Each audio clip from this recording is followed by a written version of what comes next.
Good morning, kiddos. Today we're going to be talking about migration and immigrants, okay? This is a pretty big concept that we definitely need to cover. It is definitely a current event issue as well, and it really applies a lot to our district, and I'll explain why in a little bit. But first, let's talk bonus points. If the following people email me and tell me they heard their name, then their entire class will get a bonus point. For third period, I have Zamila M. if you email me. And in seventh period, I have Natalia S. Okay, if you girls email me and say, hey, I heard my name in the video, your entire class will get bonus points, okay? So, migration and immigrants, okay? The United States was a country that is founded on immigration, okay? The first people here were obviously the Native Americans, but in the 1600s, Europeans and Asians started coming over here and settling this area, okay? So most people have some connection back to an immigrant, okay? On our Statue of Liberty, actually, it is inscribed, give me your tired, your poor, your huddled masses, yearning to breathe free. Okay, so this is the very principle that our country was founded on. Immigration, okay, and people moving here from other countries and us being what they call a melting pot is a sign of hope, and it's really just what the U.S. was founded on, okay, guys? First, you need to know what migration is, though. Migration is just the process of moving from one country or region or place to another. And then immigrant, that is a person who moves from another country, usually for permanent residence. So if somebody that was born in Spain moves to the United States, they are an immigrant, okay? Many of you have family members that were born in another country and moved here, maybe even your parents, maybe even you, okay? So there are four main factors that people do decide to move countries, okay, or migrate. This would be political reasons, environmental reasons, social reasons, economic reasons, okay?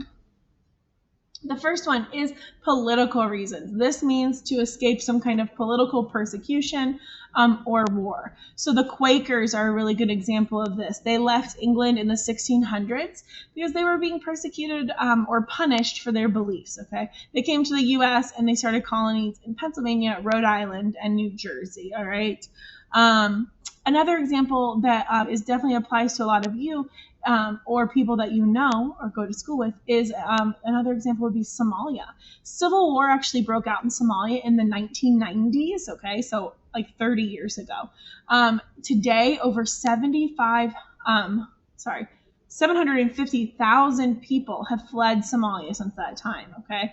They have looked for safer places to live where they are not persecuted, okay? Most of these people fled to neighboring countries in Africa like Kenya, Yemen, or Ethiopia, but we do have 85,000 Somalian refugees in the United States. There is a lot of Somalian immigrants that migrated to the Columbus area, especially in Black Lick as well, okay? So that's an example. Another would be Bhutan, okay? So in the 1990s, again, early 1990s, over 100,000 Nepali-speaking Bhutanese people left Bhutan due to persecution, okay? They initially left and fled to camps in Nepal, but over 85% of those people that did flee are now refugees in the U.S. Again, we have a very high concentration of these refugees in the Central Ohio and Black Lick area, okay? Another reason that people migrate would be environmental reasons, so due to some kind of natural disaster or climate change, okay? An example here would be the Irish potato famine, which happened between the years 1845 and 1849. A plant disease took over the potato crop in Ireland, killing most, if not all, of the potatoes there. That was the main food crop, and it completely devastated the food supply. Millions of people starved, okay? Almost a million people did, almost a million people did die. Many who could leave did, okay, and they fled to the US, Canada, England, or Australia. So a lot of English-speaking countries, okay? Next, we have social reasons. This would be moving somewhere for like a better quality of life or to be closer to your family or friends. So an example of this would be a family moving state so they could be closer to a grandmother, okay? Or just like people moving south because it's warmer, things like that. Finally, we have economic reasons. This would be moving to find work or to follow a particular career path. So if somebody moves in order to get a better paying job, or there is a large number of people that come to the US from other countries to get a better education, okay?